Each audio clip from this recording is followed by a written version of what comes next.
BRS నేతలపై మంత్రులు deputy CM Bhatti, Uttam, Jupally fire అయ్యారు. హెచ్ఏఎల్టీపీపై బీఆర్ఎస్ తప్పుడు ప్రచారం చేస్తోందని మండిపడ్డారు.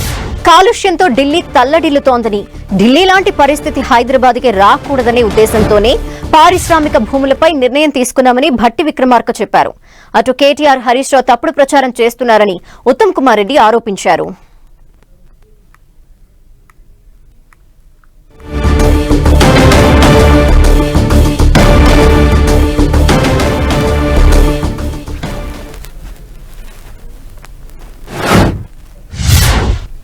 ఆనాడు క్యాబినెట్ సబ్ కమిటీలో మీరు ఏ నిర్ణయం తీసుకున్నారో తెలియదు.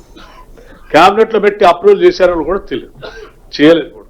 కానీ మీరు మాత్రం ఇండస్ట్రీస్ గా ఉన్నటువంటి ఇండస్ట్రియల్ పార్క్స్ ఉన్నటువంటి వాటిలో కొద్దిమంది కన్వర్షన్ కావాలంటే మీకు కావాల్సినటువంటి వాళ్ళకి ఆ ఇండస్ట్రీని కన్వర్ట్ చేసి పర్మిషన్స్ ఇచ్చారు 50%. క్యాబినెట్ అప్రూవల్ లేకుండా, పాలసీ లేకుండా. అంటే మీ వ్యక్తిగతంగా మీకున్నటువంటి పరిచయాలతో ఎవరెవరు సాయం చేయాలనుకున్నారు, ఏం చేసుకోవాలని మీరు చేశారు. ఈ ప్రభుత్వం అట్లా చేయదలుచుకో. చాలా ట్రాన్స్పరెంట్ గా ఈ నగరానికి, రాష్ట్రానికి, రాష్ట్ర ఆదాయానికి మేలు జరగాలి. ఈ నగరం కూడా పొల్యూషన్ ఫ్రీ నగరంగా మారాలి. సుదీర్ఘంగా చర్చించిన తర్వాతనే ఈ రాష్ట్ర ప్రయోజనాల దృష్ట్యా ఈ నిర్ణయం జరిగింది తప్ప ఏ ఒక్క వ్యక్తి కోసం, వ్యక్తుల కోసం మీలాగా మేము చేయలేదు. అందరూ మీలాగానే ఉంటారనుకుంటే పొరపాటు. అది అందరూ మీలాగా ఆలోచన చేస్తారనుకుంటే కూడా పొరపాటు. ఈ మధ్య కేటీఆర్ గారు కానీ, హరీష్ రావు గారు మాట్లాడే మాటలు పూర్తిగా అబద్ధాలు, అసత్యాలు. దాంట్లో ఒక్క మాట నిజం కూడా లేదు. చాలా కాలం నుంచి కోర్ హైదరాబాద్ ఏరియా అంటే ఇప్పుడు ఔటర్ రింగ్ రోడ్ లోపల ఇది కాలుష్య రహిత ప్రాంతంగా చేయాలని గతంలో అన్ని ప్రభుత్వాలు ఆలోచన చేసినాయి. ఇది ఎవరో తప్పుపట్టి ఇంకోరి మీద బురజల్లే ప్రయత్నం చేస్తే ఇది టోటలీ రాంగ్.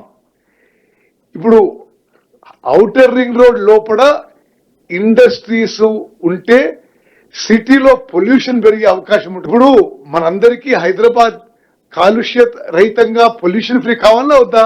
ఇది హైదరాబాద్ నగరానికి, ఇది రాష్ట్రానికి ఇది ఎంతో మేలు చేసే నిర్ణయం అని చెప్పి మేము భావిస్తున్నాం. అందుకోసం మేము నిర్ణయం తీసుకున్నాము. ఎవరో దాని మీద లేనిపోని తప్పుడు ఆరోపణలు వేస్తే మాత్రం అది పూర్తిగా ఖండిస్తున్నాం.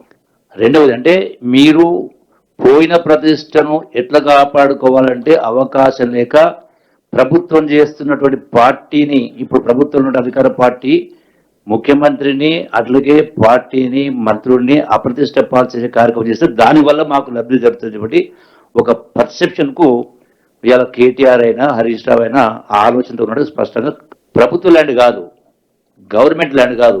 ఎప్పుడో 50-60 సంవత్సరాల క్రితం ఆ పారిశ్రామికవేత్తలు వాళ్ళ సొంత డబ్బుతోటి వాళ్ళు కొన్నటువంటి ల్యాండ్స్.